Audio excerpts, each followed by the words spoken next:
executive. So if we just go through the agenda, in terms of attendances, I think everyone is here other than James Wright, who is going to be joining us a bit later or as soon as he can.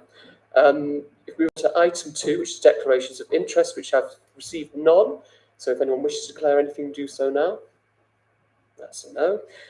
Moving on to item 3 then, which is questions from the public. And I believe that we've received 10 questions from Mr. Chris Boys today. I'm conscious that we've only got 15 minutes as a window for this, so we'll try our best to answer the questions as we can, but it may be if we run out of time, and Alex will indicate the time, towards the end of the 50 minutes, we'll have to take them away and put them in writing. But as ever, I am now going to hand over to Emma for question 1.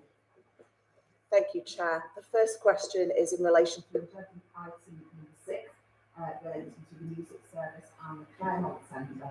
With reference to paragraphs 2.7 and the first line of paragraph 3.3, please could the appropriate executive member give an indication of actual timescale in this instance associated with each of the terminologies short, medium and long term?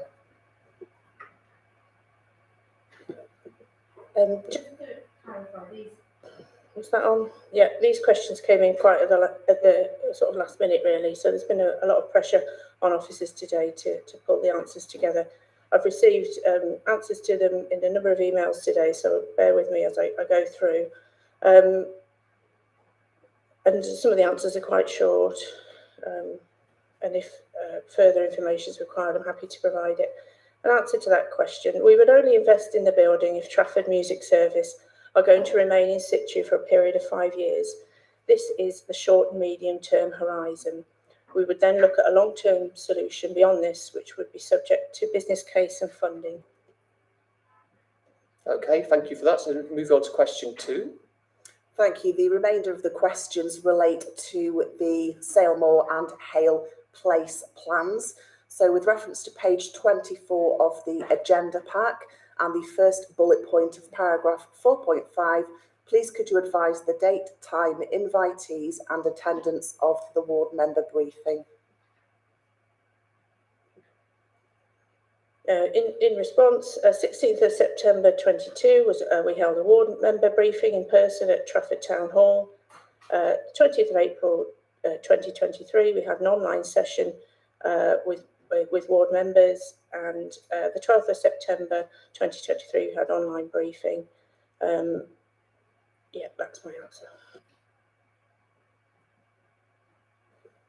Question number 3, with reference to page 94 of the agenda pack, the third paragraph makes reference to a thriving urban centre. Please could an explanation be given as to what can be described as an urban centre of a village? A defined centre within an urban area, providing a range of commercial and community uses to meet local residents' day-to-day needs. Question number 4 references page 100 of the agenda pack. With reference to key stakeholder engagement, please could you give specific details of the consultation with the Friends of Moor Nook Park? The invitation to the public consultation event was issued to key stakeholders, including the Friends of Moor Nook Park, both at the time of the original process and again in January 2023. Question number 5 references page 134 and refers to 2 sentences. I will read those out. The first: on-street parking relocated to accommodate bi-directional cycle lane, better signage of village car parks to encourage use. The second: on-street parking throughout the village to remain at the same level with more parking in the heart of the village for businesses. And the question is, please could a clear explanation be given as to why these 2 statements are not contradictory? The intention is to ensure that the overarching parking level is not reduced within the centre as a whole. What is shown on the strategy is one way by which this could be achieved whilst providing for the new layout. But as it is set out in the plan itself, a detailed design process is required to understand junction capacity and design, parking implications and wider road safety matters. Question number 6 relates to page 138 and asks, with reference to the noted circle of potential junction congestion adjacent to the JW Church building, has consideration been given to this being in the form of a roundabout? And if so, to what conclusion? And if not, why not? Any traffic and pedestrian surveys would be undertaken as part...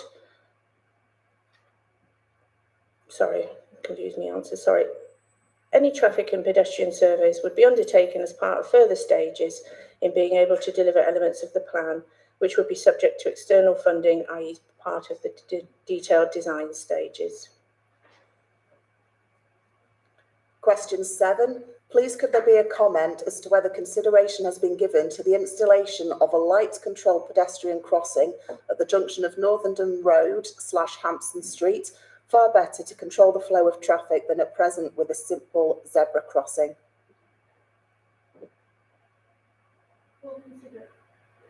Full consideration would be given to all options when drawing up the detailed design strategy. Sorry, I just need to clarify. I don't know if you skipped a question or I have. The answer to the last one about the roundabout potential, I will just answer again. As above, full consideration will be given to all options when drawing up the detailed design strategy for the redesign of the gyratory, if that was deemed practical, deliverable, and funding was available.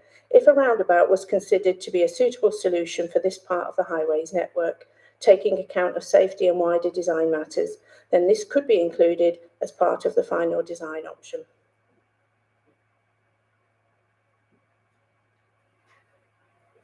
Would you like me to repeat question number 7? Please could there be a comment as to whether consideration has been given to the installation of a light-controlled pedestrian crossing at the junction of Northenden Road / Hampson Street, far better to control the flow of traffic than at present with a simple zebra crossing? Full consideration would be given to all options when drawing up the detailed design strategy. Question number 8. Given that Nexus did not consult the Council's records of the original implementation of the gyratory system and the reasons for it, please could the executive member confirm whether or not they, Nexus, have now done so in relation to the preparation of this latest iteration of the plan? See my previous answers given regarding the wider issue on the gyratory. Nexus has built on the work already undertaken by Trafford Council and Amy in respect of the redesign of the gyratory within Salemore, an understanding of the reasonings behind its original implementation and how it functions today has all been part of the process in developing the strategy. Thank you. Question number 9. Please could you advise whether Nexus have eventually carried out a traffic survey to determine the number of users of their vehicular journeys through the various routes to, from, and most particularly through Salemore, and assuming that they have, please could the results be published? Traffic surveys were not undertaken since any traffic and pedestrian surveys would be undertaken as part of any detailed design works if elements of the plan were delivered, subject to securing external funding. And the final question, question number 10, references page 135 and asks, with reference to the plan and the enhanced crossing on Marsland Road, close to its junction with Conway Road, from the traffic survey, what are the anticipated combined numbers of vehicles, eastbound and westbound, that will pass through this crossing at the busiest times of the day, school run, rush hours, etc.? If no traffic survey has been completed, what are the estimated numbers? Any traffic and pedestrian surveys will be undertaken as part of further stages in being able to deliver elements of the plan, which will be subject to securing external funding, i.e. as part of the detailed design stages. And I think I'll cover that later in my presentation of the report. Chris Boyes here has, in my view, asked more questions of me this evening than he did on this plan when he was a councillor. But that, you know, there's some valid points there, and they are all subject to, you know, all the work around the gyratory and the impact that has on the wider highway network, are all subject to future highways and traffic modelling, should we secure funding to carry out this work. Thank you very much, Councillor Patel, for answering all those questions, and thank you to Emma for asking all those questions, and thank you to Chris Boyes for sending them in. Okay, we'll move on now to the next item, which is matters from Council or Overview and Scrutiny Committee. I don't see Councillor Acton or Councillor Weston in the room, so Councillor Butt, do you have anything from the Health Scrutiny Committee? No, Chair, nothing in further since the last council meeting. Thank you. Thank you very much for that. So moving to say that we've got a meeting on coming Wednesday, that's all. Thank you very much. Okay, we'll move on to item 5, which is delegated approval to award the parking enforcement contract. And I understand, Councillor Patel, that's in your name. Thank you, Leader. This report seeks approval to award a new contract for parking enforcement and ancillary services, and asks to provide delegate authority to myself and the Director of Place to agree the final terms of the contract with the winning bidder. Our current contract expires at the end of March 2024. Our current arrangements have been extended by 1 year so that we can coordinate entering a new contract with partners at Stockport, Bolton and Tameside. This procurement process is being managed by Star Procurement and represents an example of local authority partnership working to secure best value through economies of scale and access to a trained, secure and flexible workforce. We've been working closely with these other authorities to determine a contract specification and pricing schedule that will ensure we continue to deliver quality services which embraces new technology and smarter ways of deployment and ticketing. Tender submission is by the 29th of November and bids will be evaluated during December with final approval expected in January. Thank you. Thank you very much, Councillor Patel. Are there any questions from members of the executive? No. Any wider questions? Councillor Welton. Thank you, Leader. Just looking at 1.2 in the report, it says any potential cost increases can be managed by reducing the hours of operation of enforcement. This balance of cost versus successful enforcement can be managed throughout the period of the contract. I just wonder if residents would be surprised to learn that parking enforcement officers face having their hours cut if they successfully reduce the earnings from illegal parking or get paid properly for it. It seems to me that that calculation doesn't take into account the wider costs of illegal parking in terms of increased road danger, particularly around schools, and the significant impact illegal parking has on those with mobility issues. So I've got 2 questions. Firstly, why aren't we allowing for sufficient enforcement to actually eliminate the problem of illegal parking and balancing that cost from other sources of parking revenue? I mean, wouldn't permit holders be reassured to know that they're actually paying for the job to be done properly rather than half done? And secondly, when the contract came before executive previously, I think it was earlier this year, there was reference to cutting the time wardens had to wait before issuing a ticket down to 1 minute where the illegal parking was causing an obvious danger. And I want to know if that's still being considered, and is there any reason why that can't be done immediately? Thank you. Okay, thank you, Councillor Welton. Councillor Patel. Thank you. I think you slightly sort of misunderstood the point around workforce flexibilities and the income that's drawn. Everyone employed within the parking enforcements will have a well-paid and secured role. The flexibilities come from drawing on a wider pool of staff to when we need extra support around events, and so people won't do themselves out of a job by properly enforcing traffic in Trafford. The 1 minute reduction, I'm afraid I don't know. I'll ask Richard, but if not, we'll definitely come back to you.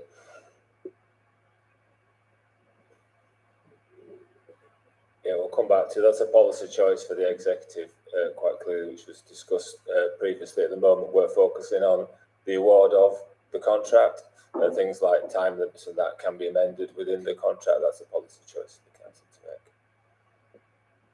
Okay, thank you, Councillor Patel. Thank you, Richard. Councillor Butt.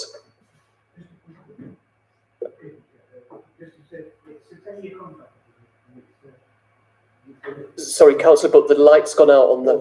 Sorry, it's a 10-year contract, and it's 5 plus 2 plus 2 plus 1. I just, in terms of reviewing it, I'm just wondering how that sort of, you calculate that. How did it sort of benefit you in a certain extent? Councillor Patel, do you want to go first? Yeah, I mean, I think that's quite a standard contract length, but it gives us an opportunity to review it at a certain point, and if it's not working or we need to improve it, we can do. So that's what that flexibility allows for. Okay, thank you for that. Any other questions? Okay. Well, the recommendations are 1 to 3 as set out in the report. All those in favour? Thank you very much. Okay, if we move on now to item 6, which is the Claremont Centre Chapel Road update, and I believe Councillor Patel, you're introducing this paper as well. Thank you. Back in January of 2022, this exec approved a feasibility study to facilitate a proposed redevelopment of the Claremont Centre and Chapel Street site. Today, I would like to present an update on this this work and seek approval to move forward on a change proposal to undertake detailed planning and commission works to a specific scheme on Chapel Street. As set out in the report, we have considered a move for Trafford music service to the Stretford Library site, and then facilitating a move for that library service to Stretford Town Centre and the subsequent redevelopment of the wider Chapel Road and Claremont Centre. During the feasibility work, it has been identified that the existing condition of Stretford Library and limited options to convert the space to suit a growing music service would not allow for this to go ahead. Increased building costs and further constraints around the conversion of the Claremont Centre to residential has further limited these options. This has also been compounded by rising building costs, inflation and interest rates. In February 2023, we have secured further funding from the Investment Management Board to look specifically at just the Chapel Road site, which was a set of buildings formerly used by the NHS Mental Health Services, and are presenting a revised proposal here tonight to develop for sale at market value 5 residential properties. Some of the proceeds from this development will be dedicated to providing additional storage and addressing the backlog of maintenance works at the Claremont Centre, which will facilitate the stay of Trafford Music Service for the medium term of approximately 5 years. A brief update on Stretford Library Service. Work continues with the support of the GM Evergreen grant to consider options to relocate the library into the redevelopment of Stretford Mall and a condition survey of the existing library. Options on the future of Stretford Library Service and where it will be located will be reported back to the executive in due course. Thank you. Thank you, Councillor Patel. Are there any questions from members of the executive? Councillor Adshead? Just a quick comment, Leader. Just obviously on the Stretford Library there, obviously noting there, obviously that it's not suitable for the music centre to move in there, and obviously we have to look at again at the future of potential for the library to move into the Malton. I'm not unhappy with that position because obviously we want to make sure we get this right.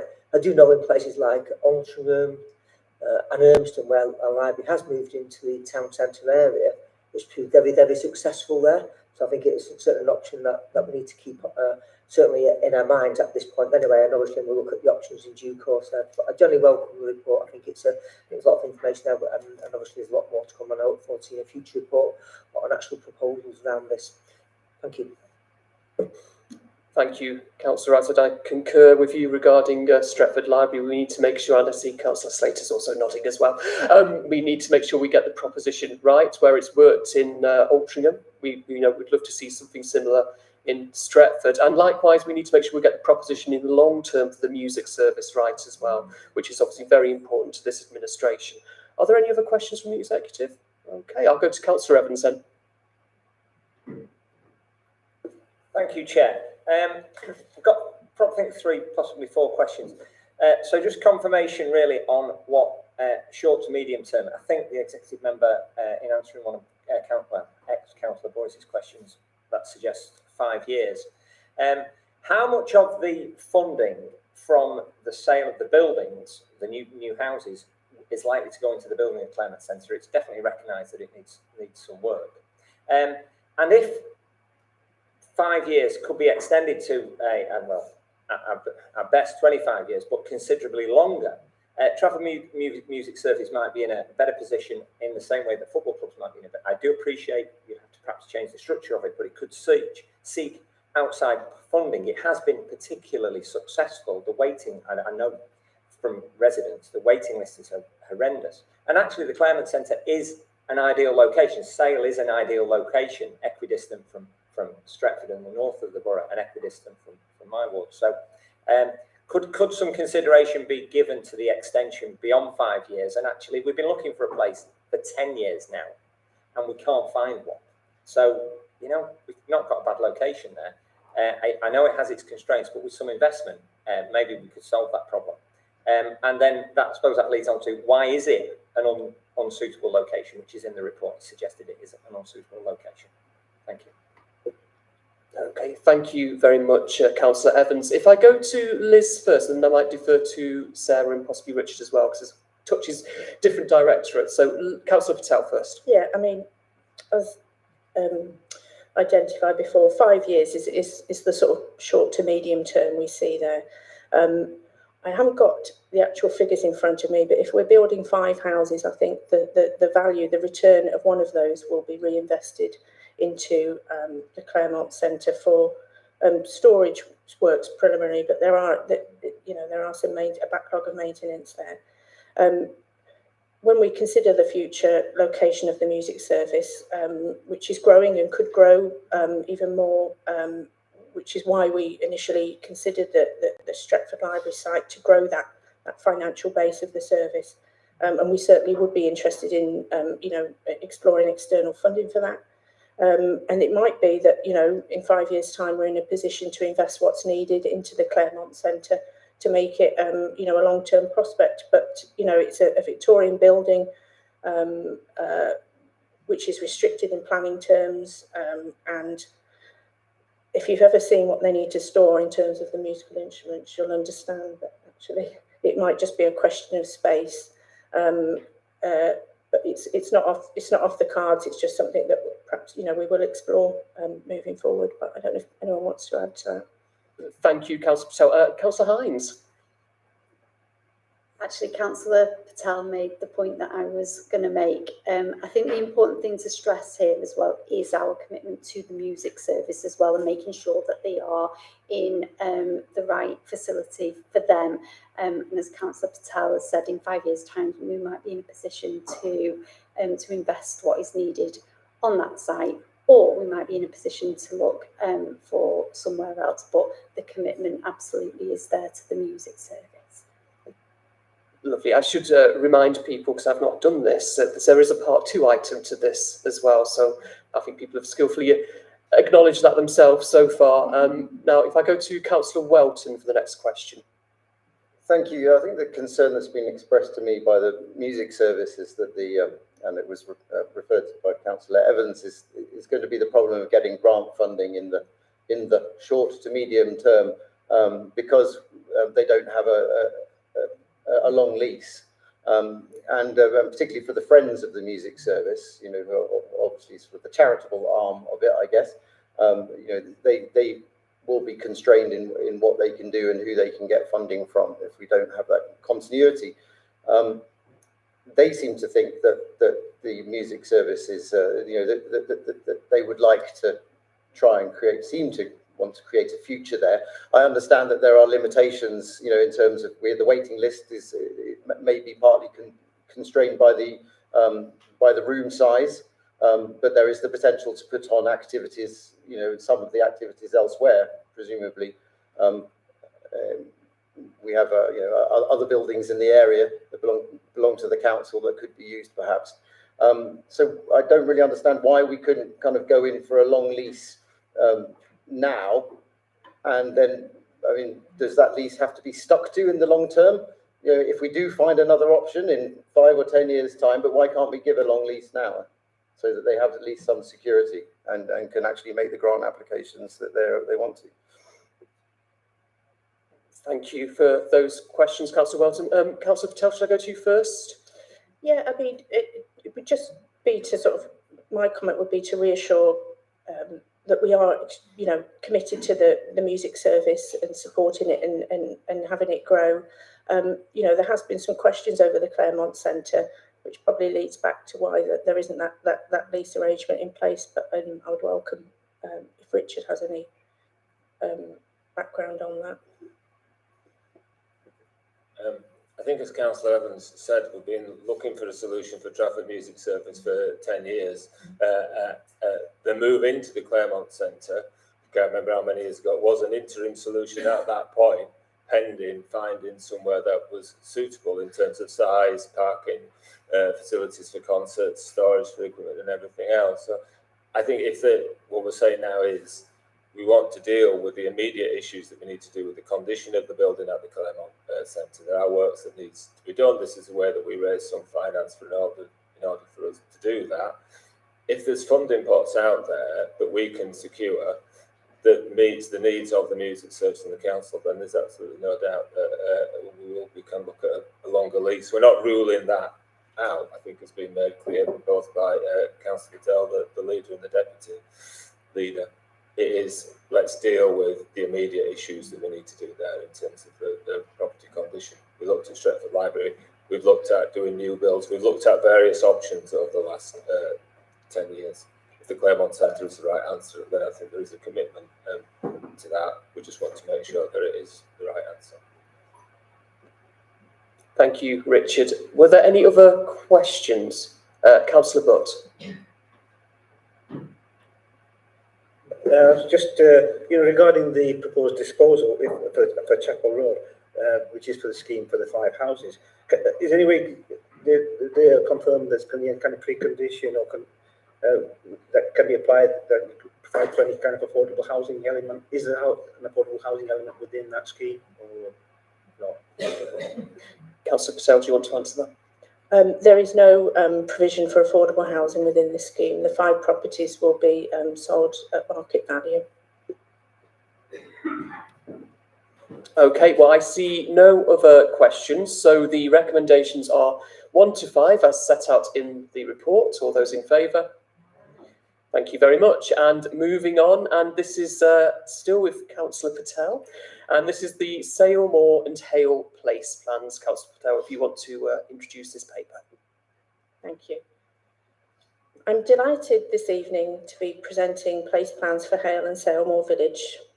These plans represent for both village centres the first time in decades, if ever, that Trafford has taken an in-depth look at how these places work, how people use them, their strengths, opportunities and the challenges they face. Much of the focus of planning and regeneration has been on our town centres. This administration commissioned this work in support of our smaller but just as important village centres. Both Hale and Sale Moor have a unique offer which is successfully embedded in their local communities. They offer residents local convenience shopping, access to independent retailers often not found in our town centres, and a local and growing hospitality offer. They provide residents with a chance to connect socially with friends and family and participate in local community activity. The development of these plans has been a long and sometimes difficult process. Initiated in 2019, we experienced significant delays to progress caused by the impact of COVID. Within these place plans, 4 distinct stages are identified, which set out the timetable of these plans and the consultation undertaken. For those interested in how we got to this place today, these are a useful summary of the journey. I am confident that the consultation undertaken has been appropriate and is sound. It's important to note that these documents are not adopted planning policy. These are strategic plans which provide some fundamental principles designed to attract and focus future investment. These plans establish the role and function of Hale and Sale Moor village centres, the vision for the future of them, how land could be used more effectively, opportunities for improvements to accessibility, and the role that different stakeholders can play in delivering that vision. Critically, these plans provide the basis on which the council can bid for potential funding, not a position we have been in before. I would just like to make some specific points about the individual plans. The village plan for Hale has drawn inspiration from Hale's current strengths and acknowledges where improvements are possible, with 3 features guiding the assessment of the village. Firstly, movement, how people interact and use Hale from the surrounding residential catchments and further afield. Secondly, public realm, how Hale works for pedestrians, bicycles, cars and buses. And thirdly, streetscape, how we can plan for the future of Hale, having regard to the overall aesthetics, which in turn attract new operators and retain those already present. There are lots of positive stuff identified within the Hale Place Plan as a result of that assessment. There is potential to create space for community activity, to increase footfall, increase dwell time, improve landscaping and street furniture with a focus around the clock tower. We could build on the exciting new library and bowling club plans alongside the Crown Passages scheme to regenerate the bowling green area, encouraging a range of uses and maximising the benefits to the area of this new centre. We looked at the commercial offer in the village and found that there's a gap being identified for more family-friendly leisure provision. We could support the village to be more accessible for those who walk. Currently, 57% of people who responded to consultation walk to the village. We could improve signage and lighting, investing in the public realm, creating new spaces, widening pavements, allowing further business use of these public spaces. We could improve safety by reducing the dominance of cars within the streetscape, better linking one end of the village to the other. I would like to make a point that the availability and the existing usage of car parking in Hale was quickly identified as a key issue affecting the development of this plan, and as such we undertook a parking survey encompassing on and off-street parking across the village to better understand the existing situation. Surveys were undertaken in 2019 and again in 2023.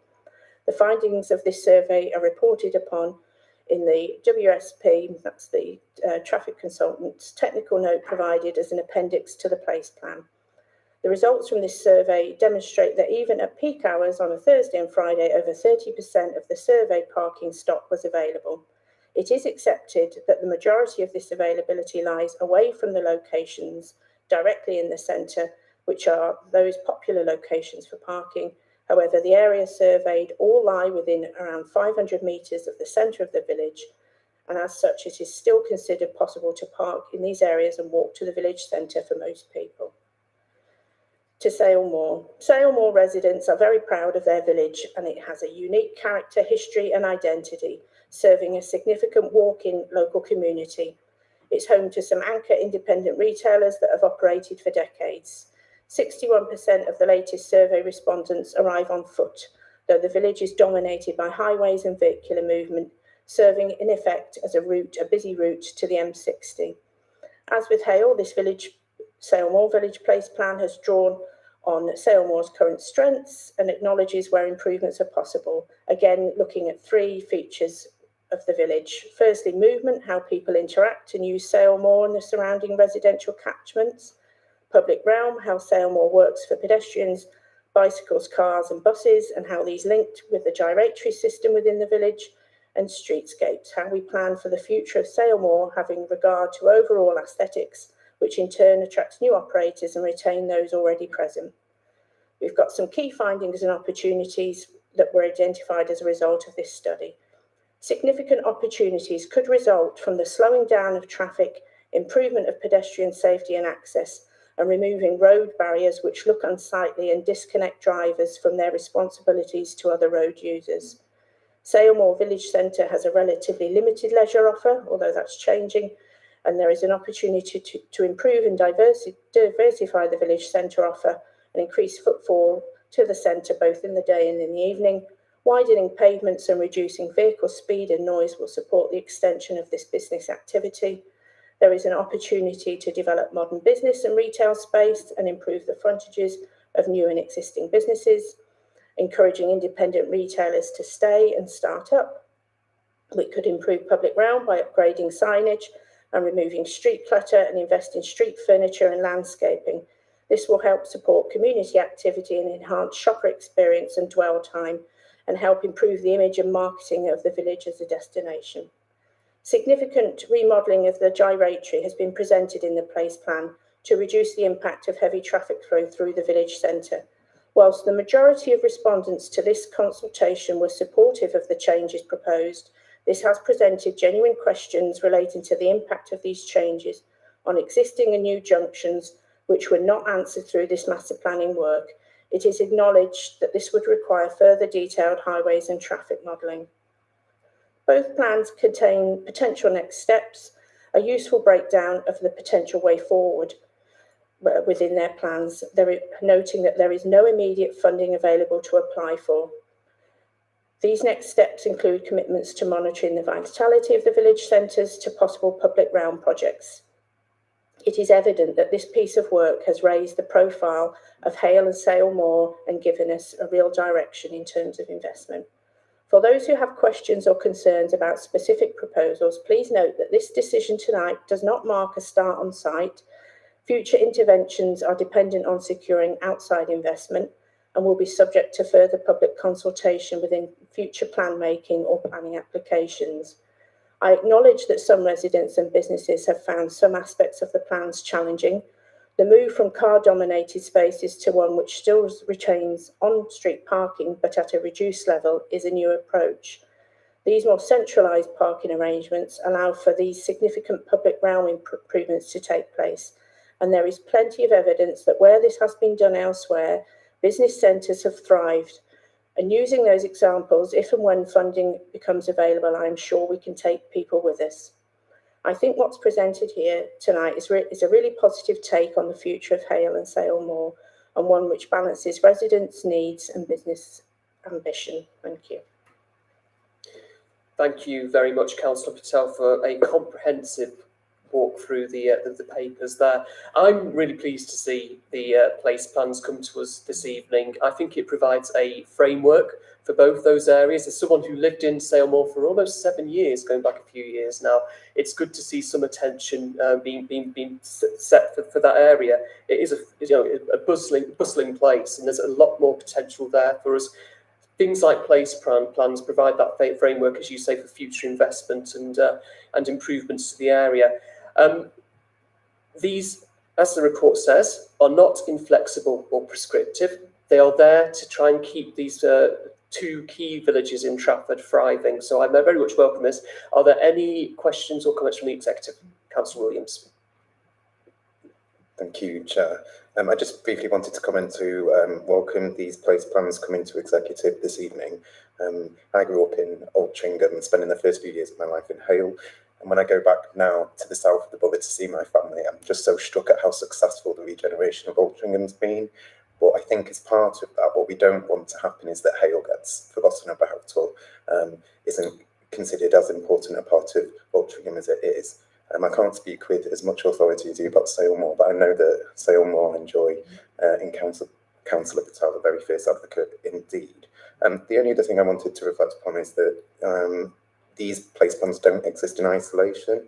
This administration has undertaken a large body of work to improve our approach and the approach of the council to place shaping. I'm thinking in particular, and they are referred to in the supplementary documents, of the recent work that's been undertaken by the planning department in drafting our design guide. So I hope that these plans will complement that work and that they can serve as a further sort of feather in our bow, enabling us to safeguard and enhance our village centres and urban population hubs. Thank you, Chair.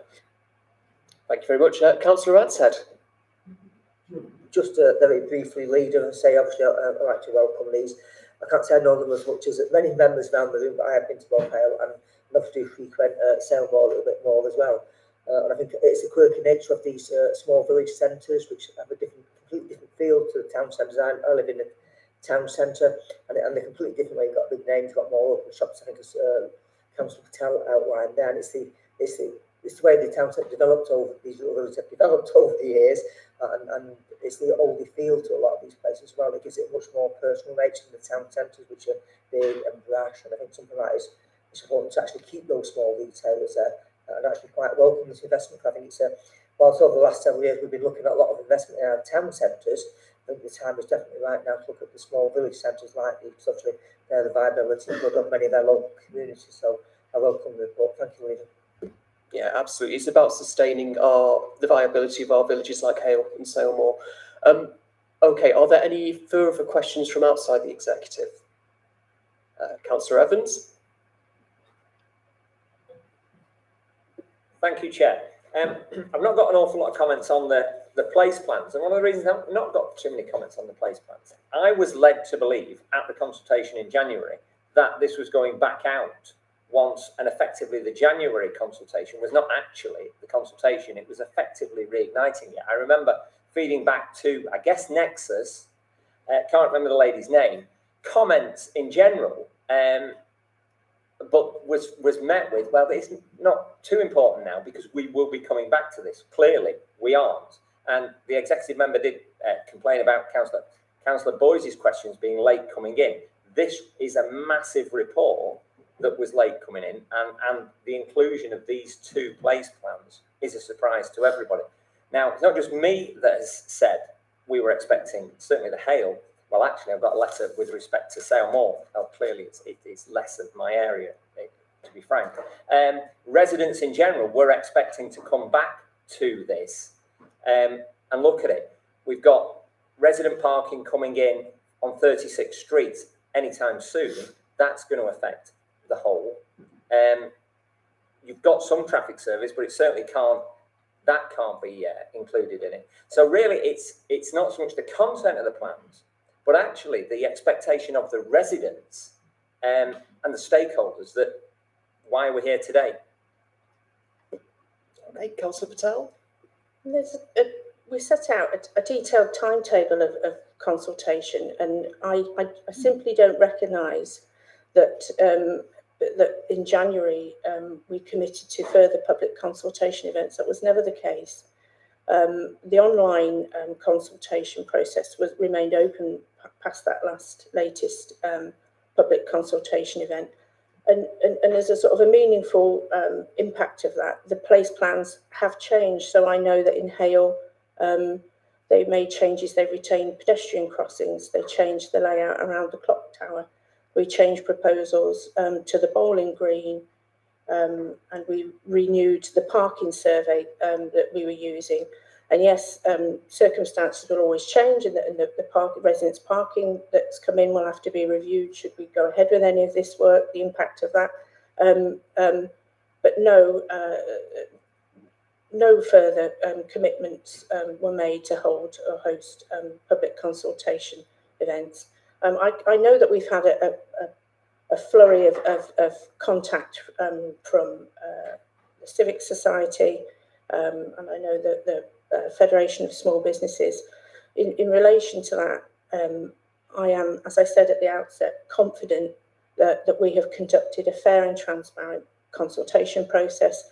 Everyone who has wanted to contribute has been given the opportunity to contribute, and the plans have changed as a result. This is a process that's been going on since 2019, and I think it's important in terms of moving forward to actually implementing some of these changes that we now come to approve it as a broad set of principles that will be subject to much more public consultation as and when new plans are drawn up or planning applications are submitted.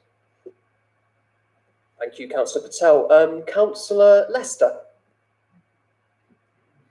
Thank you, Leader, and thank you to all the officers who've worked on this plan. We know it's complicated. The Hale Place plan has been controversial for a long time, really, and some people have expressed anger that there hasn't been enough consultation, and they're questioning the quality of the consultation. And going back to what Councillor Williams said, how residents have felt forgotten. There's a wide range of views about what would be best for Hale, and it would be impossible to create a document that satisfies everyone. We understand that. We know that the plan is less than perfect, and it could be much more far-reaching. The second consultation has resulted in some of the changes, as Councillor Patel has mentioned, and I think that's important to note. But we're concerned that if the place plan's not approved, Hale will be left behind. The document isn't a planning policy, it's a tool to apply for funding for improvements for the village, and it will feed into the local plan. We're already seeing that opportunities are being missed, and Hale is already falling behind in terms of access to funding.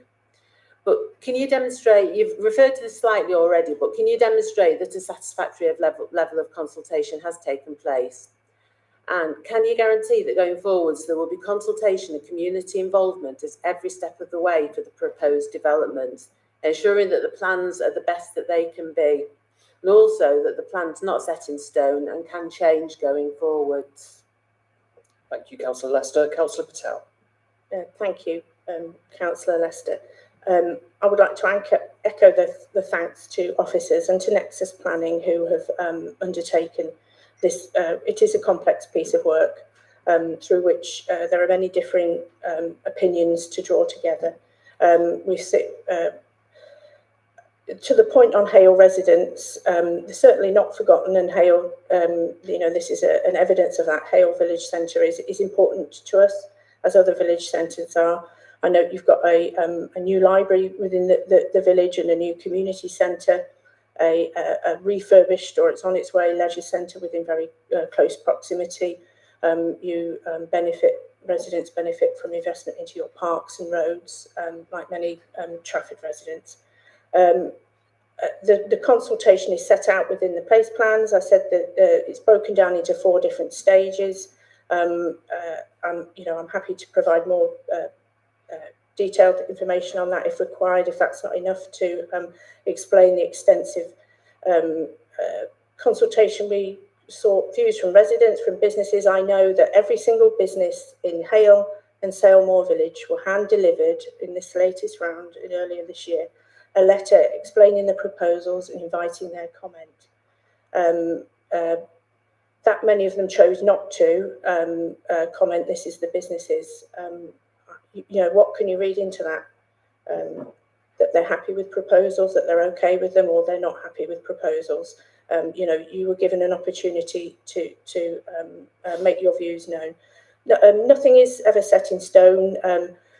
Since we started this piece of work, the design codes come along, Streets for All has come along, new transport arrangements have come along.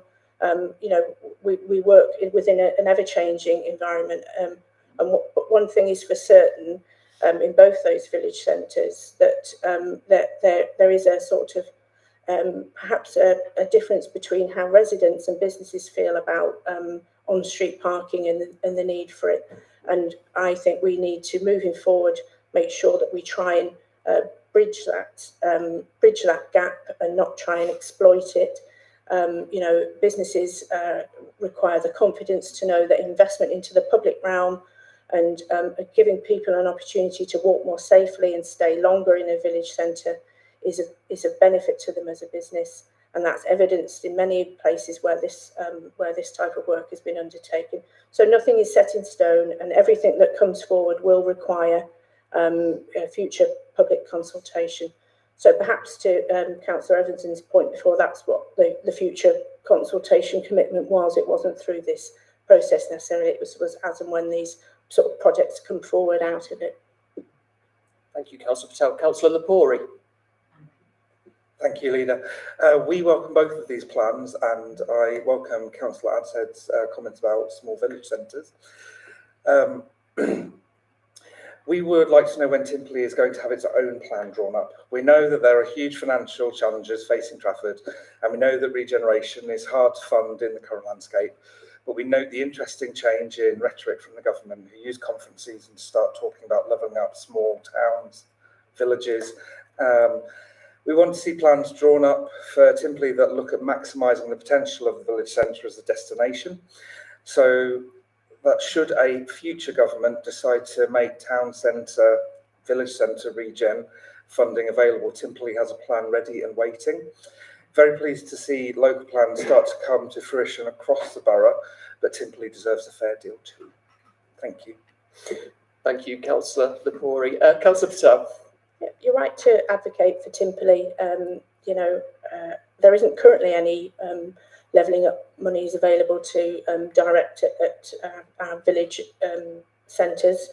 I can't offer a commitment here, but certainly, as an administration, we would certainly look to provide this sort of master planning in every locality.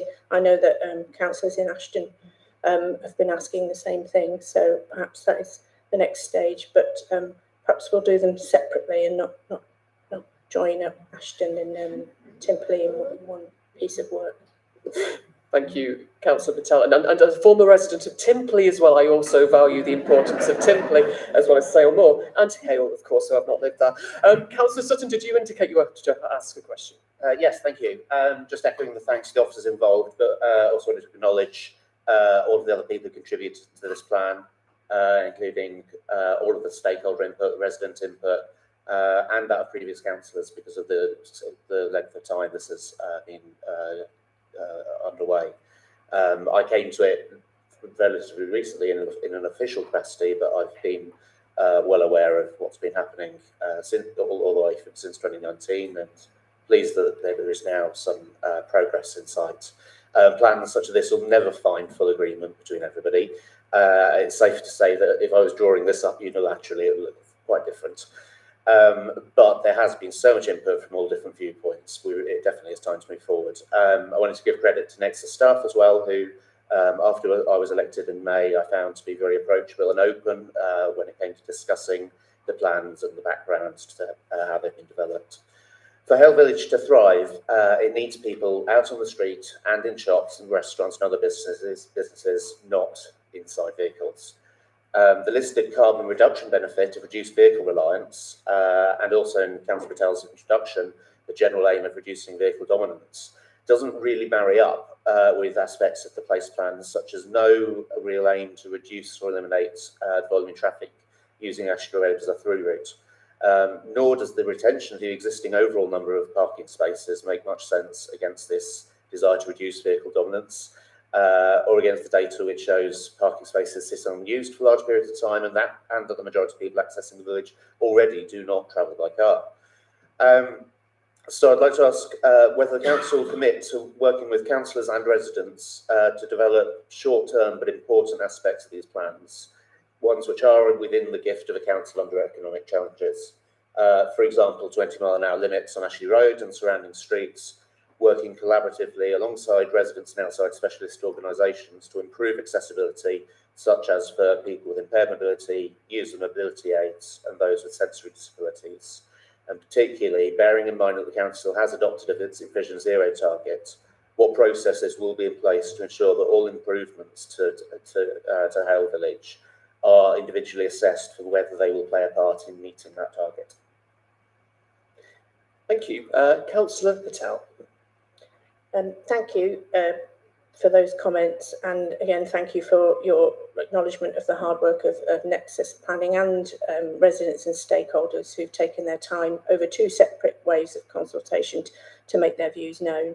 I think, you raised some valid points around parking and vehicular movement, and, some people would want us to go further, and some people think we've gone too far, so there's always a balance. And as we move forward, we'll make those decisions based on the latest evidence and best practice available to us. There is a table of sort of next steps potentially that we could look at within this plan in Hale, which commits to some public groundworks and ongoing monitoring of the health of the centre, signage and legibility strategy, and certainly disability access and improving that in our town and village centres is a key ambition of this administration. Obviously all funding dependent. 20 miles an hour, that specific ask hasn't been identified or wasn't identified within this plan, and I know the Green Party has been a fierce advocate for that in the borough, and we have answered that on a number of occasions that we will consider it. It would make a difference, slowing down traffic through our village centres, the speed and the volume of traffic through both Hale and Sale Moor, really to the detriment of the experience of visiting those places. So I'm afraid I can't give you a commitment here on the 20 mile an hour, but we'll look into it. And on the other things, yes, this is the catalyst for looking at those interventions and securing that funding moving forward. So yeah, we'll work with local councillors on that.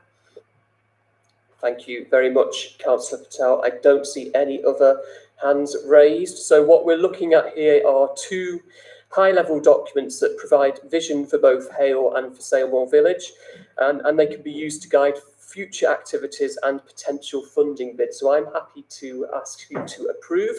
All those in favour? Thank you, and thank you, Councillor Patel, for your hard work this evening. We're now going to move on to the Budget Monitoring Report, Period 6, and I will now pass over to Councillor Harding. Thank you, Leader. I present this evening's Period 6 Outturn Report, which is a report for noting. Again, just to give credit really to officers in the way this report has been outlined in a much more comprehensive and easy to digest format. Part 1, the high-level summary, Part 2, the narrative, and Part 3 goes into the annexes, go into very specific detail around each element of the budget. As I said, the report is for noting, and so note the report and the estimated revenue outturn, and note that there are some positive movements in the estimated outturn since period 4. That said, it is important to recognise the scale of the challenge that we face. As I went into great detail in the draft budget report, we have a huge challenge ahead of us. The report outlines those areas where we are still facing considerable challenge, such as children's, though there have been some improvements in the movement around children's placements. Work continues to be done in this area. The home to school transport and the dedicated schools grant are the areas that we continue to monitor and do work on.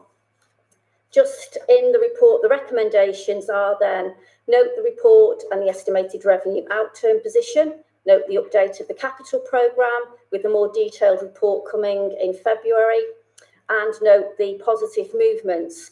I do want to say, just as on page 20 of the report, 2.7, the scale of the challenge faced means that the council must continue to identify significant permanent savings, lobby the government to address the unfairness of the funding formula and maintain prudent financial management. I'm sure we will all have expressed disappointment at the lack of anything for local government in the autumn statement.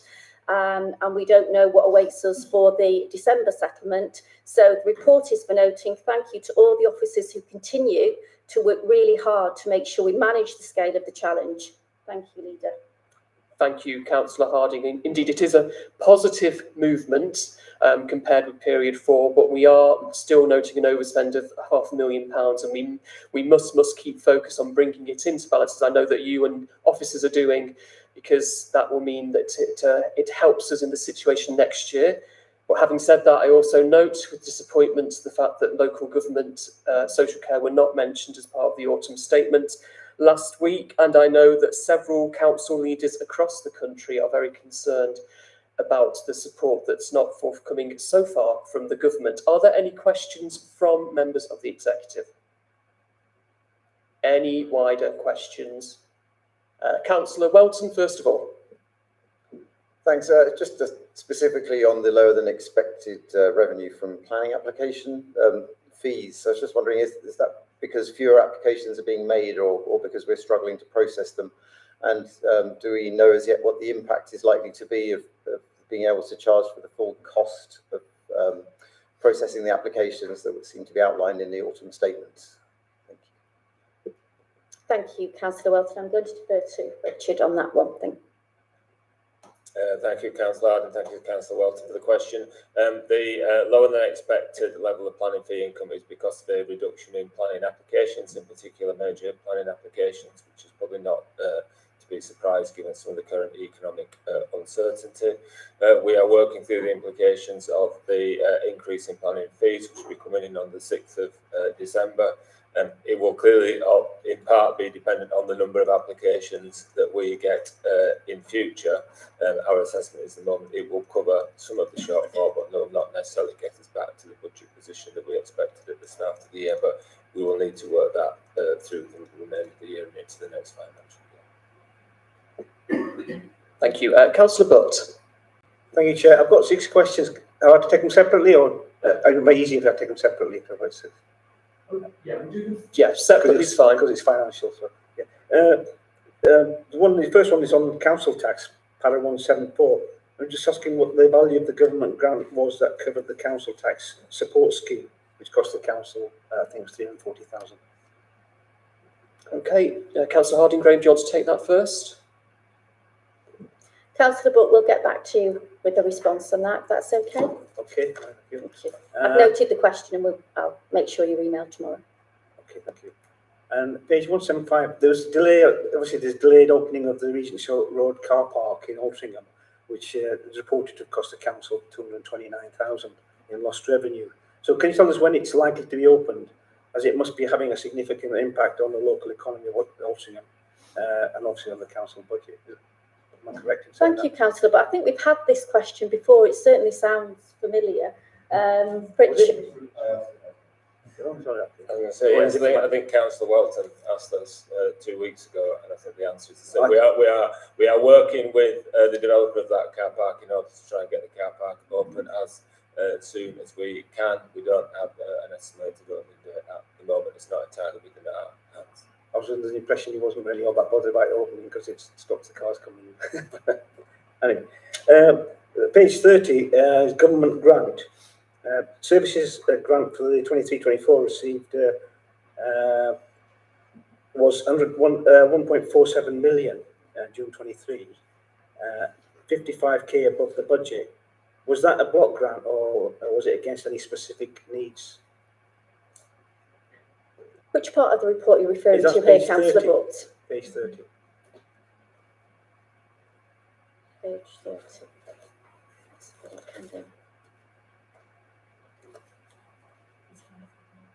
To do with the services grant. Okay, can go.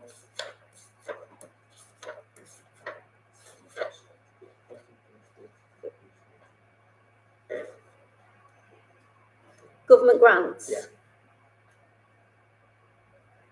So specific. Yes, it said that they received 1.47 million, 58,000 above the budget. So I was just wondering, because it was above budget, was that like a block grant that you received, or was it almost any specific?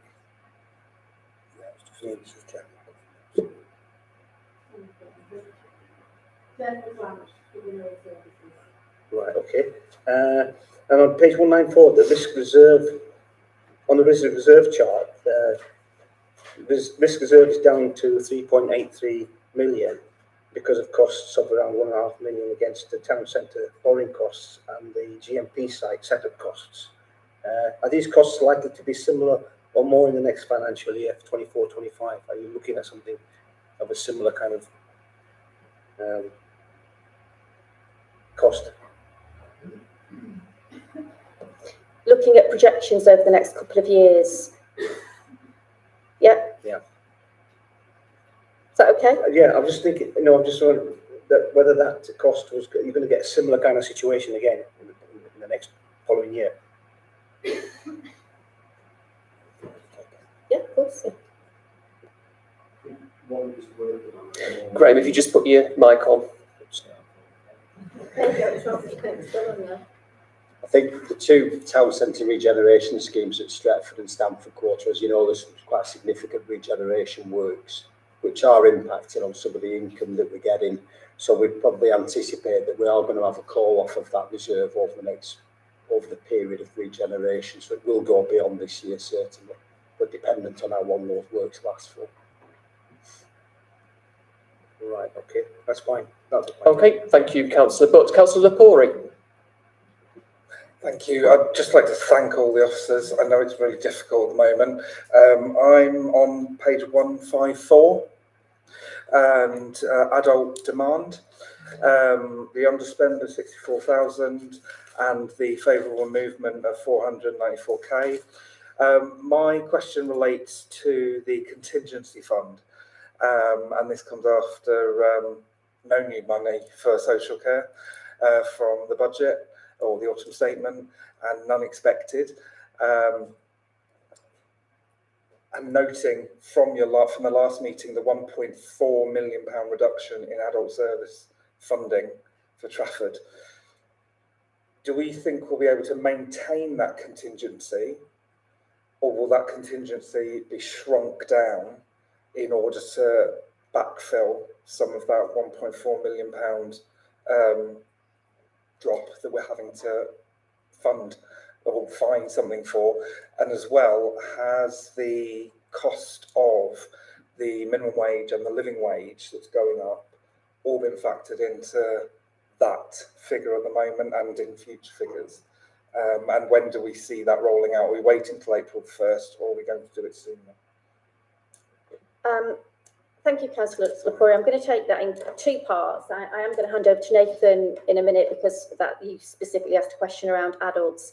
I think, as I mentioned when I did the draft executive report, really, the scale of the challenge is huge around those demand-led budgets, and demand is going up, not down.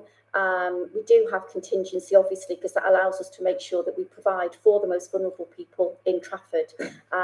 That trajectory continues to go up. It isn't going down. And as part of the Finance and Change Board work, I think I said last time, we're leaving no stone unturned in relation to how we manage the budget and continue to make sure that we're not in a position around a section 114. But I am going to hand over to Nathan so he can maybe go into more detail around some of those contingencies around adults. Thanks, Councillor Harding, and thanks, Councillor Lepore, for the question.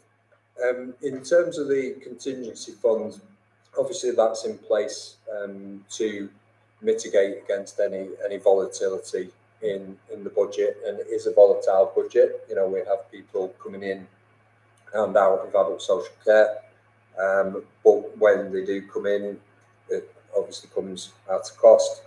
In terms of the ability to maintain the contingency fund, that is something that is a factor within our budget planning. But as you will be aware, when we went through the council budget draft proposals, we are having to review some of our demographic precious monies, which obviously relates to volume of people coming into service. There will be a contingency, but we have to be pragmatic. Adult social care makes up a considerable chunk of the council budget, and obviously we have to be prudent in how we spend our money, whilst being cognizant of our needs to meet the needs of anybody who requires care and support. In terms of your question about the living wage and real living wage, we are in the midst of our consultation with providers around the fee uplifts, which we will report into the next iteration of the draft budget. We have factored in living wage. There are challenges around the real living wage in terms of the projections which we were given from the LJ and the actuality of the increase mean there is a little bit of work to bridge that gap, but we still remain as a council absolutely committed to paying the real living wage, and we see that critical in our social care, given the challenges in recruiting to the workforce.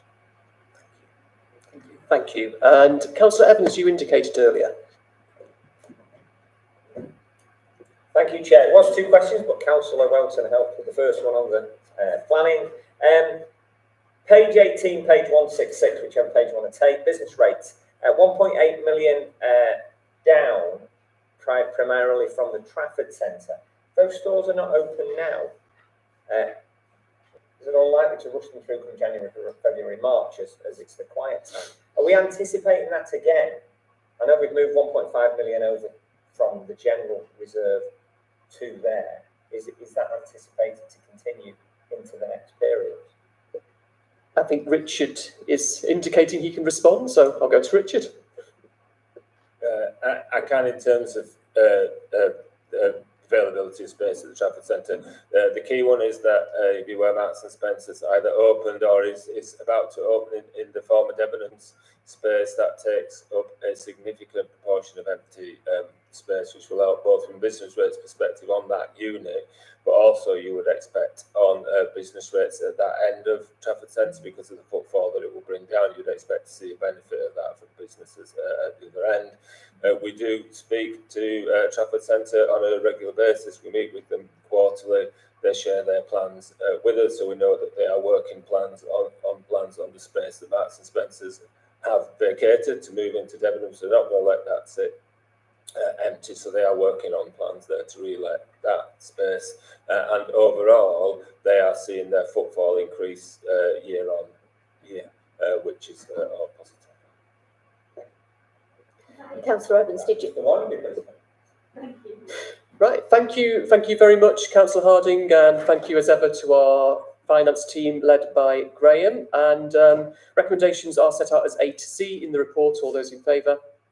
Okay, and moving on, it's the Treasury Management Annual Performance Report outturn, and Councillor Harding again. Thank you, Leader. This is an incredibly complex and detailed report, and when they say when you become a councillor, you will cover all kinds of areas. Well, honestly, I never expected to be figuring treasury management and accounts, etc. However, I'm not minimising or being flippant on that, because on some recent training from the LGA, it was stressed just how incredibly important it is that all councillors are cited on treasury management, accounts and audit, and risk and governance. So I know that this council has provided some training on prudential indicators for members, and I'm certainly advocating to make sure that all our councillors have access to training on asking the right questions around risk, around finances, because it's imperative for councillors to be cited. So that's said, that's my plea for training. The report has been through accounts and audit last Wednesday. The executive summary is outlined on page 209 of the report. During 2022 and 2023, the council achieved compliance of its legislative and regulatory requirements via the following activities: economic position, debt, investments and prudential indicators. And I'm delighted to say that no breaches have occurred. So that said, the report is for noting. I think I just wanted to reference something on page 220. Here it is. The reasons for recommendation. This report is a mandatory report which has been produced in order to comply with the requirements of the Council's financial procedure rules, which incorporate the requirements of both the CIPFA Prudential Code for Capital Finance and the CIPFA Code of Practice on Treasury Management. Thank you, Leader. Thank you, Councillor Harding. Are there any questions from the executive? Any further questions? Councillor Welton. Thank you, Leader, and thank you, Councillor Harding. And as I've recently joined accounts and audits, I know the pain of having to learn all this stuff, and I can't say that I'm completely across it yet, but it's certainly incredibly enlightening. One thing that strikes me as a beginner, shall we say, the big long list of places where we do invest our money, put our deposits, on page 224 is very interesting to look at. And it would probably surprise many Trafford residents to know that we have such huge deposits with very far-flung banks, including two associated with Middle Eastern petro-states. And I'm just wondering what we know about the use to which that money is put by those banks. Are there any ethical firewalls or anything like that? I mean, some of it could be going to parts of China that maybe we don't want to be investing in, or investing in things that may be actually making our climate emissions worse. And what is the opportunity cost for the British economy of it not being invested with domestic institutions? Thank you very much. Thank you, Councillor Welton. Councillor Harding, Graham. I just wanted to reference a part of the report that when I read this earlier on several times, all treasury management transactions undertaken by the council are carried out with institutions with no direct links to any illegal regimes or which promote the use of forced labour. Was there something more specific detail that you wanted in relation to that, Councillor Welton? Because obviously I'm clearly not going to have the response to that right here and now, but if you are clear with me, I can try and find the answers for you. I'll save that one for next time as I do continue with my learning journey. Thank you very much. Thank you. And Councillor Butt. Not a question as much as just a comment there. On the summary box at the beginning of the item one, average external debt, it says 332.8 million for 21-22. Was that actually 322 million? Which it mentions later on. Is that an error? So it says 332 on the summary box. At which page did you see the 322, Councillor Butt? Because I'll clarify that for you. In the debt section 5. Section 5. So it says 322 there, and this one says 332. So it looks like it.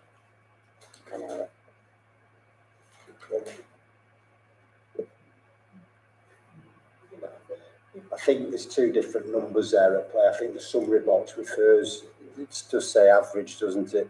Yeah, the average level of external debt. Yeah. All right, so that's the total. That's average. total. The figure in the tables at a point in time. Stand corrected, thanks. No, thanks for raising that. It's important to check. Any other questions? Councillor Evans. Just one, and it's really for clarity because I don't understand the line. Page 224, Appendix D, breakdown of investments. The bottom one, asset investment programme, 12 million. I haven't noted that before. Maybe I should have done. What is that line, please?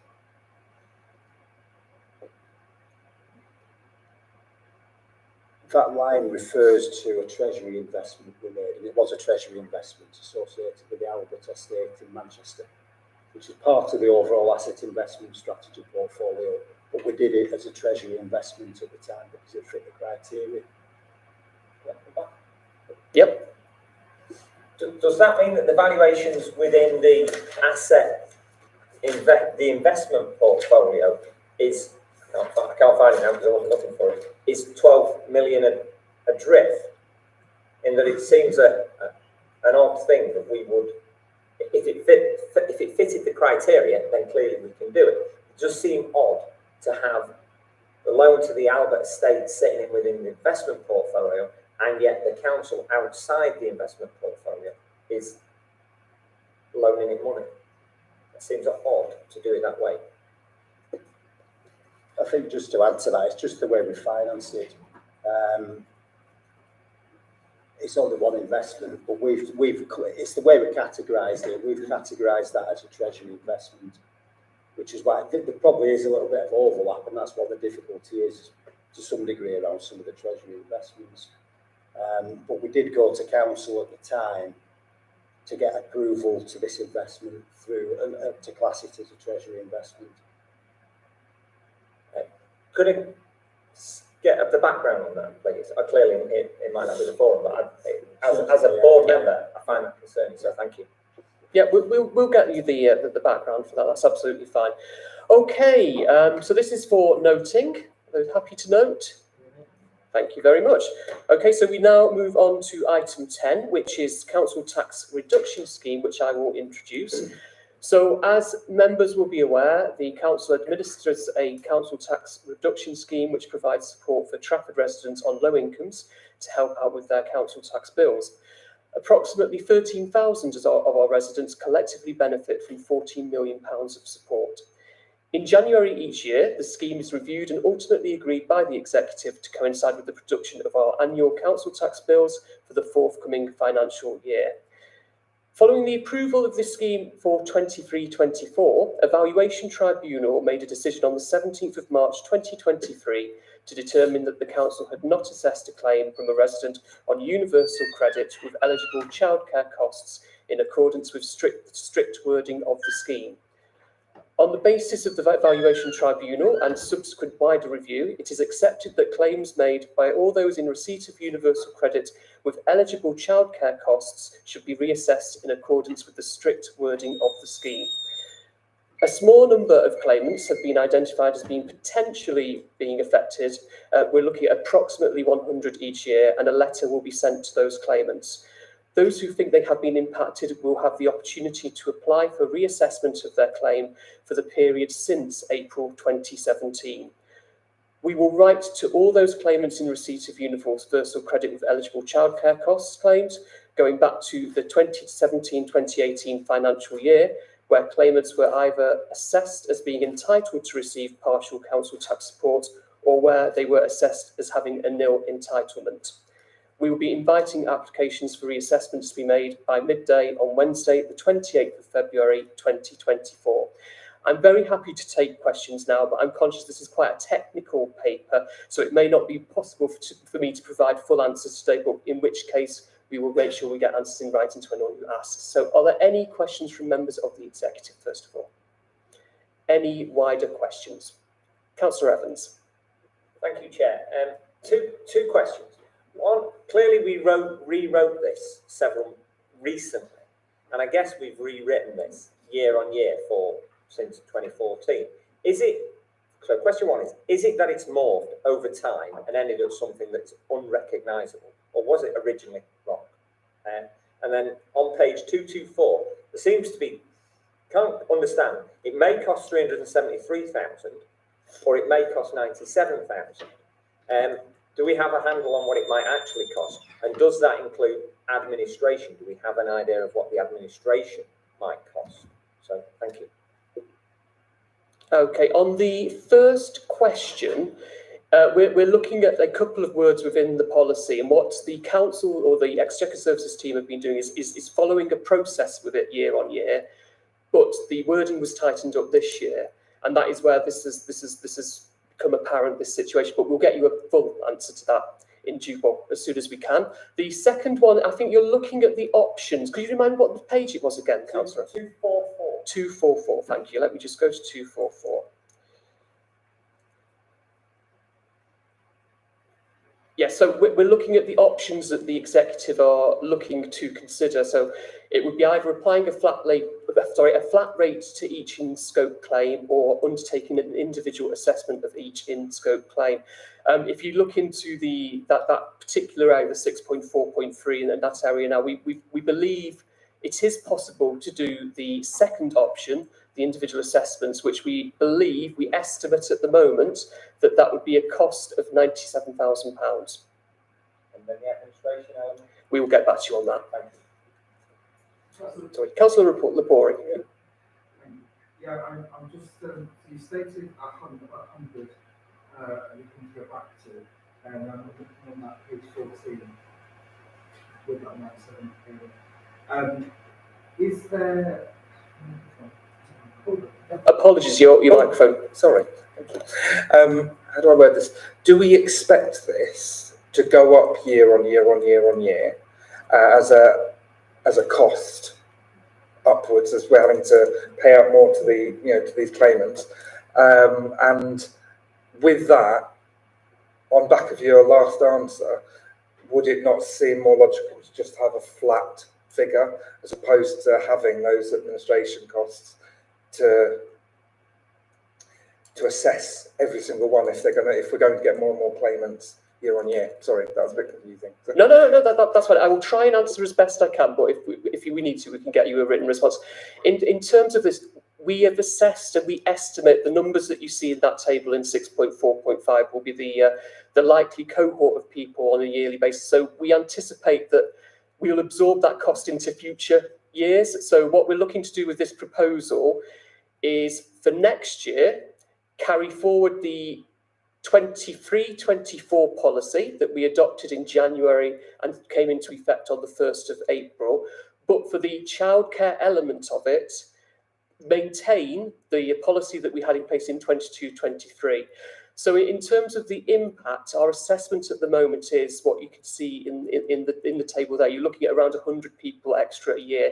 But what we'll be looking to do is, because there's certain benefit changes that will be happening in 2024, we're looking to have a full assessment at that point, which will give us a chance to review. But for the wanting to make sure we have a clear policy for the next year ahead, we've gone with the solution that's set out in the paper.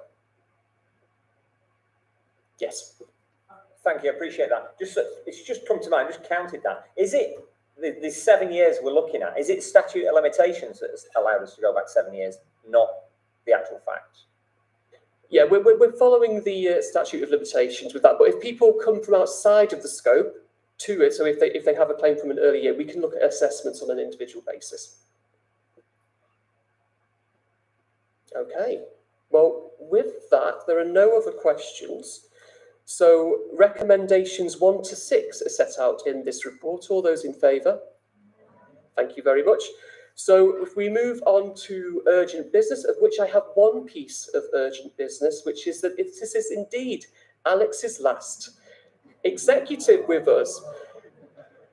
So whilst we were still in public session, we wanted to acknowledge and thank Alex for everything he's done to support not just this committee, but other committees across the council over several years now. And I believe, is it your last day tomorrow, Alex? It is indeed. Well, enjoy your final day with us at Trafford Council, and very best of luck for your next move. Now, at this point, I'm going to go and move the exclusion resolution. So if you bear with me, I will read it out. If ask members of the public to, if you wouldn't mind, please leave the room. So the motion is that the public be excluded from this meeting during consideration of the remaining items on the agenda because of the likelihood of disclosure of exempt information which falls within one or more descriptive category or categories of the Local Government Act 1972, Schedule 12A, as amended by the Local Government Act and Access to Information Variation Order 2006, and specified on the agenda item or report related to each such item respectively. So we'll just give it a moment. Thank you very much.